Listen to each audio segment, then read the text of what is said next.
जय श्री राम। जैसा मैंने आपको अपने पहले वीडियो में बताया था कि आपका वर्तमान समय कैसा चल रहा है, इसको निकालने के लिए हमारे पास बहुत सारी विधाएं हमारे ज्योतिष की पुस्तकों में दी हुई हैं, हमारे शास्त्रों में दी हुई हैं।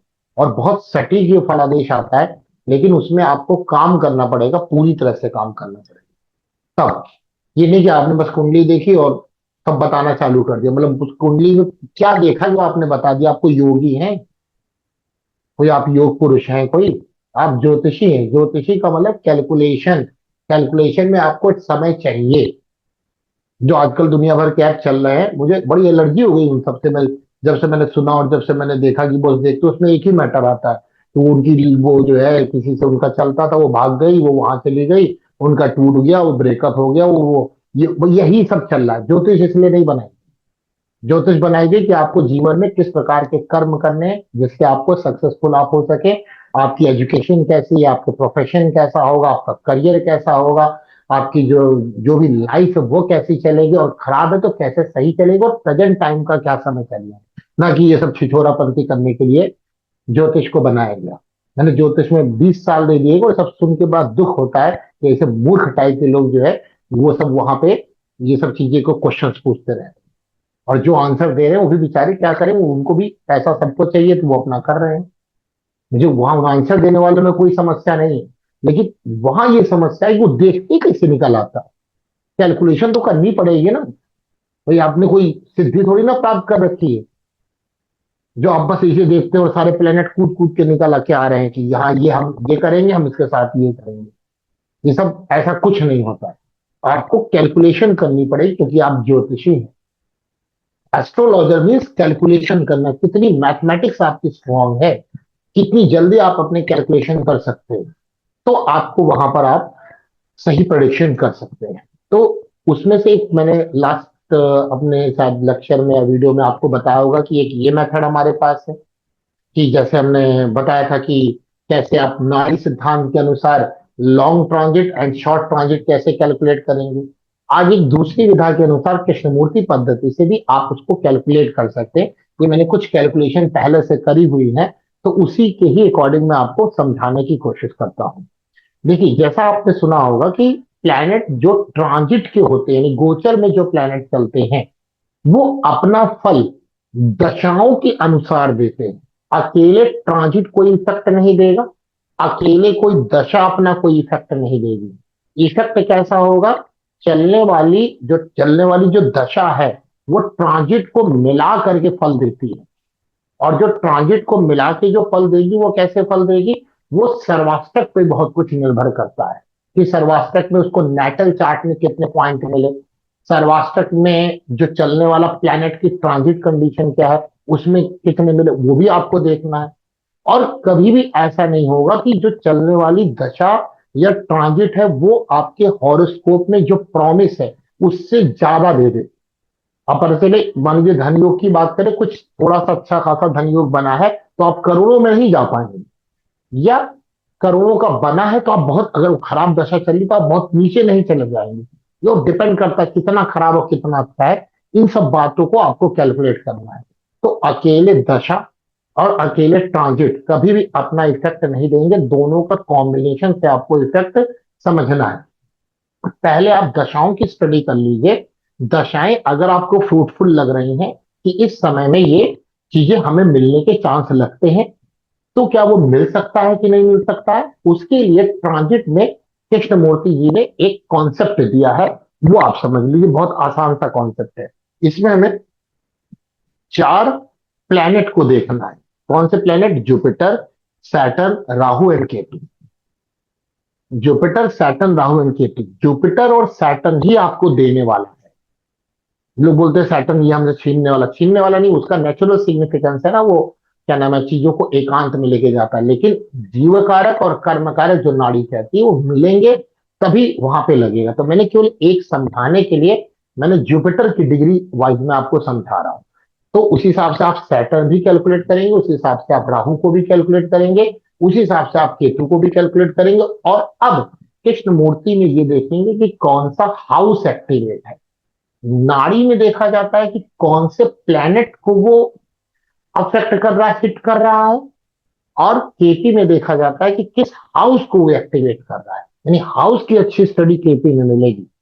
और प्लेनेट की स्टडी जो आपको मिलेगी वो आपको नाड़ी में अच्छी मिलेगी। तो हम ये नहीं कह सकते कि आप केवल नाड़ी पढ़िए, हम ये नहीं कह सकते केवल केपी पढ़िए, हम ये नहीं कह सकते केवल वैदिक पढ़िए। सबकी ओरिजिन वैदिक ही है, सबको मिला करके ही प्रोडिक्शन आपको करनी चाहिए। तो जैसे देखिए एग्जाम्पल, कि अभी आजकल समय आपने देखा कि जुपिटर टॉरस साइन में, वृषभ साइन में चल रहे हैं और अब रेट्रो हो चुके हैं, वक्री हो चुके हैं। ठीक है। तो सबसे पहले आप क्या करेंगे, जिस प्लेनेट का ट्रांजिट देखना उसको वो देखेंगे कि रेट्रो है या डायरेक्ट है, यानी कि वो सीधे चल रहा है या वक्री चल रहा है। ठीक है, तो यहाँ वक्री है जुपिटर, तो उसके हिसाब से डिग्री चेंज, मतलब कि बदलनी पड़ेगी हमको। ठीक, कैसे मैं बताता हूँ। तो जुपिटर पहले जो चल रहा है वो नक्षत्र लॉर्ड जो है अभी, ये चलेंगे 23 डिग्री से 30 डिग्री में। ये चल रहे हैं मृगशिरा नक्षत्र में, वृषभ राशि। आपको पता है कोई भी राशि 9 चरण से मिलकर बनी है, यानी ढाई नक्षत्र से, ढाई नक्षत्र मतलब 9 चरण से मिलकर बनी है। और वो 9 चरण में जो एक राशि है, जिस जैसे पूरी वृषभ राशि में जो ट्रांजिट आप ले रहे हैं वो बहुत अच्छा फल आपको नहीं मिल पाएगा, उससे बहुत बढ़िया आप प्रेडिक्शन नहीं कर पाएंगे। जुपिटर का आप क्या लेंगे, टॉरस में है, टॉरस में वो किस नक्षत्र में प्रेजेंट टाइम चल रहा है। तो टॉरस में 23 डिग्री 20 मिनट से 30 डिग्री तक मृगशिरा नक्षत्र में चलता है। और मृगशिरा नक्षत्र मंगल की नक्षत्र होती है, मंगल की। अब यहां पर आप मंगल को नोट करेंगे, यानी कि जो जुपिटर अभी एट प्रेजेंट टाइम पे जो आपको अपना ट्रांजिट का जो इफेक्ट देने वाला है, ट्रांजिट में जिन चीजों को वो एक्टिवेट करने वाला है, वो मंगल के अकॉर्डिंग करेगा, मंगल के अकॉर्डिंग। तो मंगल, अब आप केपी चार्ट में जाएंगे, D1 चार्ट नहीं चलेगा, केपी चार्ट चलेगा वहां पर। केपी चार्ट में देखेंगे मंगल किन किन हाउस को एक्टिवेट कर रहा है। सबसे प्राइमरी हाउस या सबसे इंपॉर्टेंट हाउस जो होगा, मंगल केपी चार्ट में, not D1 chart, KP chart में मंगल जिस हाउस में प्लेस्ड है, जिस हाउस में बैठा है, उस हाउस को आप पहले लिख लेंगे। ये हाउस का रिजल्ट आपको मिलने वाला है। कैसे मिलने वाला उस हाउस का रिजल्ट, अच्छा या खराब, ये भी आपको ट्रांजिट बताएगा। कैसे, मैं बताता हूं। तो पहले मंगल, क्योंकि अभी प्रेजेंट टाइम में आपको समझ में आ गया, मृगशिरा नक्षत्र में जुपिटर का ट्रांजिट रेट्रो चल रहा है, रेट्रो नॉट डायरेक्ट। तो आपने मंगल देखा, केपी चार्ट में मंगल को देखा, मंगल जिस हाउस में बैठा है उस हाउस को आपने लिखा। मंगल की जो दो राशियां हैं, मेष राशि और वृश्चिक राशि, वो किस हाउस में आई है केपी चार्ट में, नॉट D1 चार्ट में, उन हाउस को भी नोट कर लिया आपने, उन हाउस को नोट कर लिया।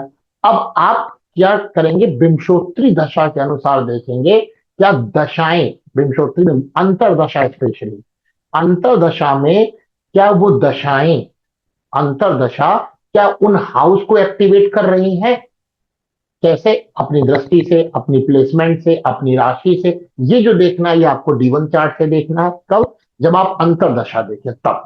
आप चाहें तो यहां पे भी केपी चार्ट लगाएंगे, लेकिन फिर अंतरदशा अगर आप केपी चार्ट से देखेंगे तो फिर उस अंतरदशा का नक्षत्र लॉट पकड़िए आप, अंतरदशा का नक्षत्र लॉट पकड़िए। या सिंपल उस अंतरदशा को पकड़ना है, तब आप D1 चार्ट को सीधा आप देख लीजिए। हम तो दोनों को ही देखते हैं और कंपैरिजन करते हैं कि कभी कभी ऐसा होता है कि जो चलने वाली अंतरदशा उसका नक्षत्र लॉर्ड केपी चार्ट में हाउस को एक्टिवेट करता है, और कभी कभी खुद अंतरदशा ही लॉर्ड एक्टिवेट कर देता है।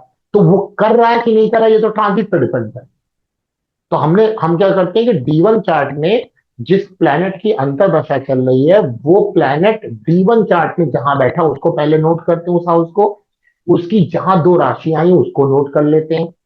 एक दूसरा, फिर डी उस जो अंतरदशा चल रही है वो जिस नक्षत्र में बैठा है, वो नक्षत्र लॉर्ड जो भी होगा, वो केपी चार्ट में किन हाउस में बैठा उसको नोट करेंगे। और फिर उनकी जो राशियां पड़ी उनको नोट करेंगे। जहां पर नक्षत्र लॉर्ड बैठता है वो हाउस ज्यादा इंपॉर्टेंट होता है। ऐसे D1 चार्ट में भी जिस प्लैनेट की अंतरदशा चल रही है, वो प्लैनेट जिस हाउस में बैठा है, वो हाउस बहुत इंपॉर्टेंट है, वो हाउस बहुत इंपॉर्टेंट है। अब आते हैं क्या इस हाउस का रिजल्ट हमको मिलने वाला या नहीं मिलने वाला है अभी करंट ट्रांजिट में। तो उसके लिए हमें 4 प्लेनेट को पकड़ना, मैंने एक प्लेनेट से आपको समझा रहे हैं। तो एक प्लेनेट मैंने जुपिटर लिया, 4 प्लेनेट कौन कौन से, Jupiter, Saturn, Rahu and Ketu. मैंने जुपिटर लिया, जुपिटर देखा मृगशिरा नक्षत्र में बैठा है, मृगशिरा नक्षत्र मंगल में है। अब हम मंगल को देखेंगे, मंगल को देखेंगे कि वो केपी चार्ट में किन हाउस में बैठ के और किन हाउस को एक्टिवेट कर रही है। अगर दशाएं भी उन्हीं हाउस को इंडिकेट कर रही हैं और ये ट्रांजिट भी उन्हीं हाउस को इंडिकेट कर रहा है, तो हम अलर्ट हो जाएंगे कि ये हाउस का रिजल्ट मिलेगा। कैसा मिलेगा, अच्छा मिलेगा कि खराब मिलेगा, तो हम वहां पे क्या कर लेंगे, अच्छा मिलेगा कि खराब मिलेगा, उसके लिए हमें सब नक्षत्र लॉर्ड में आना पड़ेगा। सब नक्षत्र लॉर्ड, जैसे अभी देखें शनि, क्योंकि ये मैंने जो डिग्री उल्टी लिखी है, क्यों उल्टी लिखी है, जैसे हमें लिखना चाहिए था 27.53 से 30 डिग्री, लेकिन मैंने लिखा 30 से 27.53 डिग्री उल्टा, क्योंकि जुपिटर रेट्रो चल रहा है। और ये जो ये चार्ट होता है, ये भी वही जो दशा का क्रम है वही होता है, शनि बृहस्पति राहु मंगल, उसके बाद फिर इनकी दूसरी नक्षत्र में आ जाएंगे, उल्टा चल रहा है। ठीक, तो यहाँ पे देखिए शनि 30 डिग्री से 27, फिर ये मैंने ऐसे उसके आगे लिख दिया। फिर मैंने क्या नाम है, पंचांग से देखा कि इतने से इतने डिग्री पर प्लेनेट कब आएगा, तो 3 नवंबर तक जुपिटर 27.53 डिग्री से 26.06 तक 3 नवंबर तक रहेंगे। अब ये जो गुरु है, यानी सब नक्षत्र लॉर्ड, अगर ये जिस हाउस का मंगल है और दशाएं भी एक्टिवेट है, ये गुरु अगर निगेटिव हो गया, गुरु निगेटिव कैसे हो गया, यानी जैसे मंगल मान लीजिए चौथे हाउस में बैठा है और गुरु थर्ड हाउस में बैठा है, तो उससे 12वें हो गया, तो अब वो जो हाउस का रिजल्ट है वो नहीं मिलेगा, क्योंकि 12वां हो चुका है ना। तो अगर यही गुरु 6 8 12 की हो जाए, या जिनका हाउस का रिजल्ट देख रहे हैं उससे अगर वो 12 है, तो उसका इफेक्ट नहीं मिलेगा या नेगेटिव इफेक्ट मिलेगा। जैसे मान लीजिए एग्जाम्पल ले, ऐसे हम देखेंगे, अब फिर ये 3 नवंबर तक ये एक्टिवेट होगा। अब राहु है, राहु राहु के समय कब तक रहेगा, 3 नवंबर से 22 नवंबर का रहेगा। तो इसमें अब राहु को देखना पड़ेगा कि उस हिसाब से कैसे एक्टिवेशन हो रहा है वहां पर। ऐसे हमें फिर मंगल को देखेंगे 22 नवंबर से 28 नवंबर में, उसका निगेटिव रिजल्ट मिलेगा कि पॉजिटिव मिलेगा। और हम ये बता सकते हैं इससे कि ये जो मंगल ने जिस हाउस को एक्टिवेट किया है उसका निगेटिव इफेक्ट मिलेगा, वो बताएगा सब नक्षत्र लॉर्ड। सब नक्षत्र लॉर्ड निगेटिव मिलेगा कि पॉजिटिव मिलेगा, ये बात सब नक्षत्र लॉर्ड बताएगा। जैसे मान लीजिए आपने पढ़ा केपी चार्ट में कि 2 6 10 आपकी आर्थिक स्थिति को अच्छी करते, अगर ऐसी दशा चल रही है अंतरदशा 2 6 10 की, कैसे मैंने आपको बता दिया कैसे देखना। 2 6 10 एक्टिवेट हुआ अंतरदशा में, आपने ट्रांजिट में भी देखा, जुपिटर का, सैटर्न का, राहु का, केतु का, उसमें से आपको इनमें भी 2 6 10 एक्टिवेट होता दिख रहा है। तो आप कह देंगे कि भाई धन की स्थिति आपकी इस वक्त अच्छी होगी, नहीं, यही कहना गलत हो जाएगा, हो सकता है उसका धन बर्बाद भी हो जाए। ये कौन बताएगा, ये सब नक्षत्र लॉर्ड बताएगा। अगर आपने इन ट्रांजिट को और ये देख करके बोल दिया कि भाई अब आपके धन की स्थिति अच्छी चलेगी, तो फिर वो 50-50 वाली बात होगी, तुक्के वाली बात हो गई। आप हो सकता ना चले, हो सकता चले। अब वो कैसे डिपेंड करेगा, वो सब नक्षत्र लॉर्ड देखना पड़ेगा कि किस समय वो धन आप बना पाएंगे, किस समय वो धन नुकसान होगा। ये टाइम जो लिखा उसके अकॉर्डिंग कैसे, मान लीजिए 2 6 10 एक्टिवेट हुआ दशाओं में भी और ट्रांजिट में भी। अब आपने क्या किया, अब आपने सीधा देखा कि सब नक्षत्र लॉर्ड को देखा। जब सब नक्षत्र लॉर्ड 6 8 12 का, मतलब 8 और 12 का स्पेशली हो, या पहले का हो, क्योंकि दूसरे का 12वां पहला हुआ, जिन जिन सब नक्षत्र लॉर्ड में फर्स्ट हाउस, यानी जैसे राहु है, जुपिटर है या मंगल है, जब वो फर्स्ट हाउस में बैठे अगर मिल गए किसी के, तो ये जो समय होगा वो धन को नुकसान करेगा, फायदा नहीं करेगा। अब मान लीजिए किसी का मंगल उसी समय में सेकंड हाउस में बैठा है, सब एक्टिवेट पहले, तो उसका धन को बढ़ा दिया। ऐसे देखना हमको, सब नक्षत्र लॉर्ड डिसाइडिंग होगा कि करना है, मतलब वो पॉजिटिव है कि नेगेटिव। अब आपके सामने कोई क्वेश्चन पूछना है कि भाई मैं इस समय ना कोई काम करना स्टार्ट करना चाहता हूँ और मैं इसमें इतना पैसा इन्वेस्ट कर रहा हूँ, क्या मैं इन्वेस्ट करूं, मेरा काम सफल होगा या मेरा पैसा बर्बाद हो जाएगा। बहुत अच्छी टेक्निक है, तुरंत आपको समझ में आएगा वो पैसा बर्बाद करेगा कि वो पैसा लगाएगा। तुरंत आंसर आप देंगे, तुरंत, मतलब वो वाली जो नहीं, जो ऐप वाला सिस्टम नहीं बता रहा हूं मैं, वो तो योगी लोग बैठते हैं वहां पे भाई, वहां ज्योतिषी नहीं बैठे हैं, सब योगी लोग हैं। ज्योतिषी मतलब कैलकुलेशन, एस्ट्रोलॉजर मतलब कैलकुलेशन, उसमें तो टाइम लगेगा। वहां तो सब योगी बैठे हैं, ज्योतिषी नहीं बैठे हैं। तो और वो भी वही मोहब्बत प्यार वाले बैठे हैं, मूर्खों वाले। ठीक है, तो ये तो कैलकुलेशन है। तो इसके लिए आपको ये काम करना पड़ेगा, क्या काम करना पड़ेगा कि जो दशा चल रही, पहले आप देखेंगे दशा में वो हाउस एक्टिवेट है कि नहीं है, फिर आप ट्रांजिट में आएंगे, हाउस एक्टिवेट हो रहा है कि नहीं हो रहा है, मतलब प्लेनेट पर, प्लेनेट के नक्षत्र लॉर्ड से, और फिर उसके सब नक्षत्र लॉर्ड पे जाके देख लेंगे।